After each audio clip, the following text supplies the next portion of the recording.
Hello, everyone. I have a very weird feeling, and exactly for the reason that you said, that everyone was so fascinating and talking a lot about the fantastic new world that we're living in. But I'm the one who, get you back a little bit back to reality.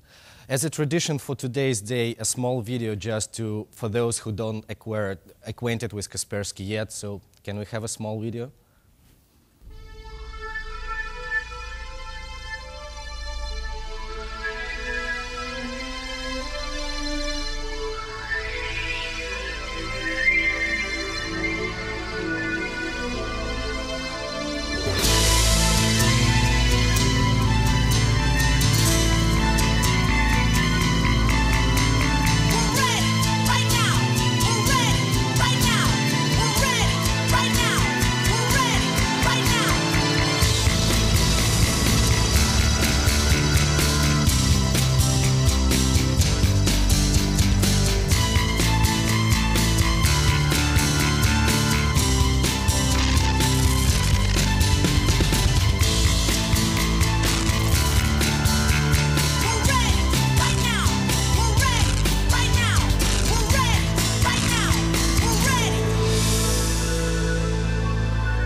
So, a short question that some of you might have. So, what actually should we be ready to? And today, Ryan told already that there is another side of this fantastic online world, and there is worms, there is whatever viruses going on. But what we should be ready to is something really different. The changing world of IT is actually bringing the digital threat into the actual life. And this is something that we need to be ready to. And I will just try to show you a few reasons why we think that this is one of the most important trends in the IT security, especially in the consumer market, for the coming years.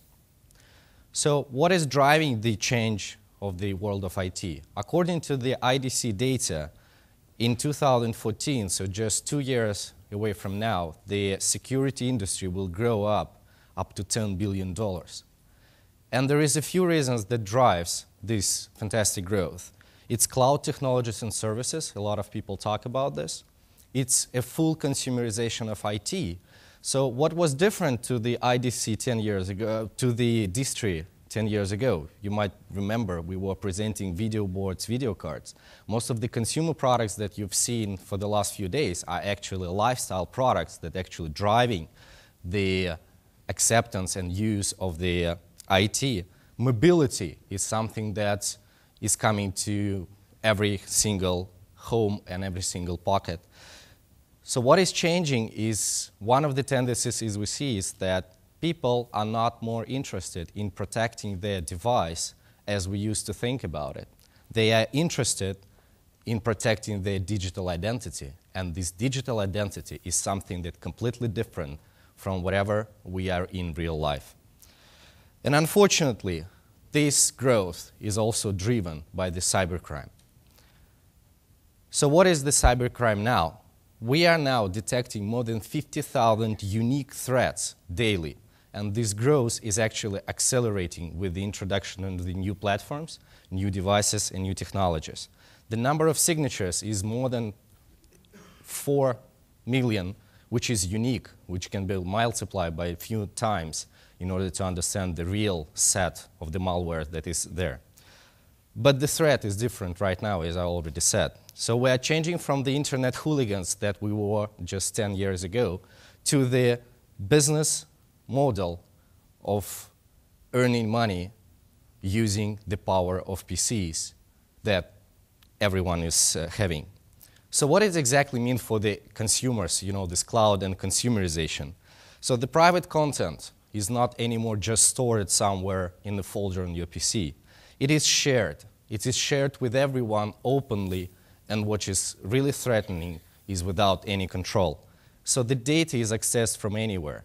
If just 2 or 3 years ago, the perimeter, security perimeter, was easily defined by the network that you are actually now in or your home PC, now actually your data is accessed from any other device that you may imagine.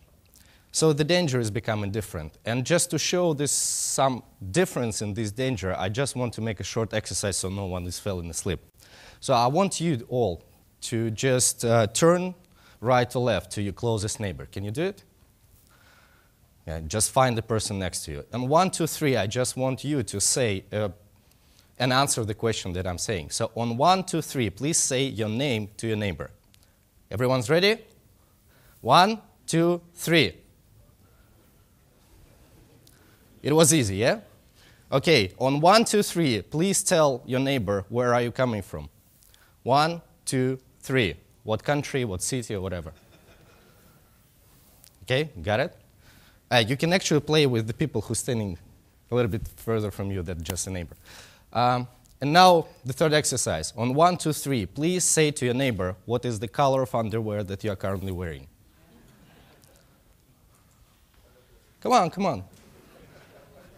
I guess no one will do it. Well, actually, during one presentation, we had a few people, screaming pink from the backyard. But this is the reality. And why you didn't do it? Because we all grown-up people. We know exactly where is the limit between the private information that we share in real life and some information that we don't want people to see. There was a very nice experiment on the Facebook, and it was called the company against the women cancer. It was called What is the color of your bra? You know how many replies the guys got for the question, what is the color of your bra, within 1 day? It was 136,000 replies. You can Google it and you can see the results. Now the number is coming to a few millions. So people online sitting in front of their computer are really, really exposed to show the information that will never tell anyone in the real life openly and without any control. Some serious examples, from nasty stuff. Who has the date of your birth and the home address and relatives posted on the Facebook and social networks? Just, can you raise your hands? A lot of people do, even they don't realize. Well, actually, in most of the cases, in 90% of the cases, this information is just enough to just call your bank and know how much money you have in your bank account. And in some banks, especially for emerging markets, well, actually, you can even do some transactions because, for example, they can ask you, okay, where was your last transaction? But if you're following the people on the Facebook and they tag them in the shopping mall, you can actually say to the bank where you were previously been and actually prove that it's someone else calling and not you. So it's coming very, very serious. And what I was saying is that this will change the security software business and the software business in general. So the major shift is now from protecting the PC and the data on PC is protecting the digital identity that you are carrying in the virtual world, because sometimes it costs much more than what we really think. So it will also change the way consumers are searching solutions in the retail, because a lot of people still are not enough digitalized to buy online. So they will come to the shops asking for solution to protect themselves. So they are not anymore looking for the drill. They are looking for the hole and the solution that will protect them across the platforms. And if they don't find this solution, the speed up of moving the market of software to online will even increase. So today I want officially to show you the first product in the industry that was developed by Kaspersky Lab that actually satisfies these new trends. And this is one of the key products that the company is actually will be pushing for the next years into the market. It's called Kaspersky One. So it's a cross-platform, one-box solution that protects your data and your digital identity across any platform that exists now on the market. It includes all the latest protection technologies, from stealing the data, for online banking, for surfing, for safe surfing, and what is more important, it includes parental control and anti-theft features for the mobile devices, which is becoming also very, very important. So why is this product particularly important to retail? This product is a ticket to the digital world that can be easily sold to any consumer that is coming to your shop. It's a perfect bundle opportunities because a lot of people used to bundle AV or internet security solutions with the PCs, but now you can actually do it with any connected device that is on the shelf and in your product range.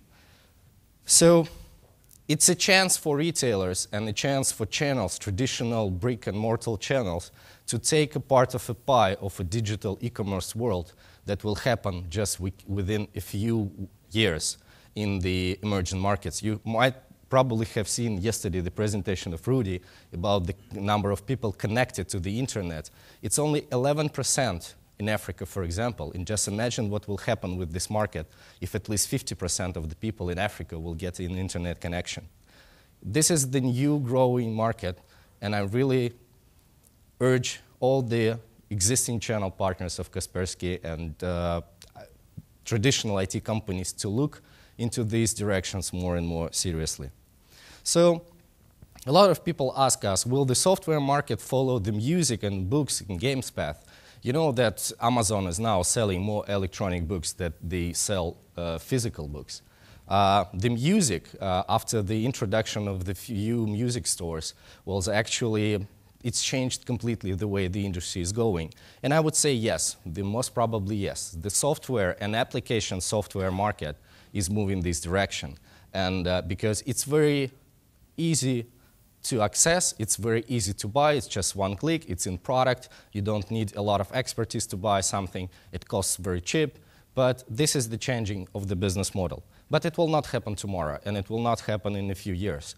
So security software we see as one of the traffic generator to the traditional retail and traditional channel, because people are still buying offline, and for a lot of time more, they will stay, their purchasing behavior will stay pretty much the same.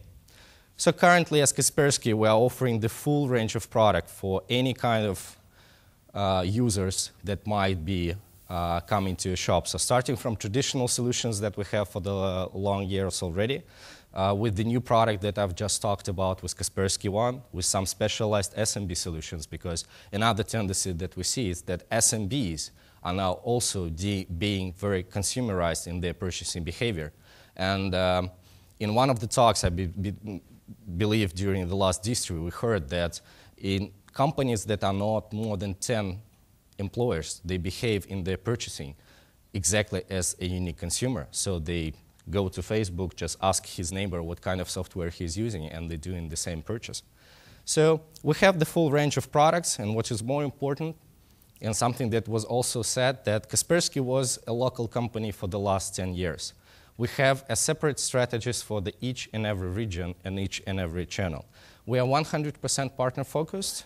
We have a local anti-malware analytics team, so we know exactly what kind of threats are very particular to each and every market, and we can help to build the unique sales proposition to any of our channel partners. We have local production centers. It means fast shelf replacement and replenishment, and user support in local languages, and a premium brand positioning, which is higher margins and definitely higher demand. So this is all from my side. I hope I was not making it too dark, as you promised. But if you have any questions and if you want to share some directions with us and see how the way Kaspersky is seeing the business in the coming future, we welcome you to our booth. Thank you very much. I see on the clock we just have about 45 seconds left, but I do have one burning question for you, and it's not. I will not tell. It's not what color's your underwear, but it's a thoughtful question because it really illustrates how we separate our personal lives from what we do online. We know how to keep ourselves safe by locking our doors at night. Many of us now know that it's important to keep our PC safe with a good, solid, updated antivirus. But this digital identity that we're spreading across the PC, mobile phone, and other digital devices, this is where the real threat lies, is what you're telling us. Yeah. But how do we communicate that to our end user? How do we, working through distributors, working through retail partners, how do you work with them to get that message out? Well, actually, in Kaspersky, we see one of the tasks that we're doing for this world is educating the world of the real threat. Because, as I said, people, for some reason, psychologically, when they don't see their opponent in front of them, they're exposed to opening the information. So what we're doing is a huge PR work. It's a huge educational work on the level of institutions, on the international organizations such as UNESCO, especially for the emerging markets, for Africa, for the Middle East. So we are giving our knowledge and to not the partners and not the channel, but we're giving our knowledge to end users. We have a set of materials and trainings that we can give to the partners, and we do give and train our partners in how to explain these emerging threats to everyone. Okay, so you're leaving us with a positive message. Definitely. You talk about threats, but you're staying out in front. And with your partners, with the help of other institutions, we can keep it one step ahead. Yeah, I hope. I really hope so. Vasily, thank you very much. Thank you very much. Always good to see you. Yeah.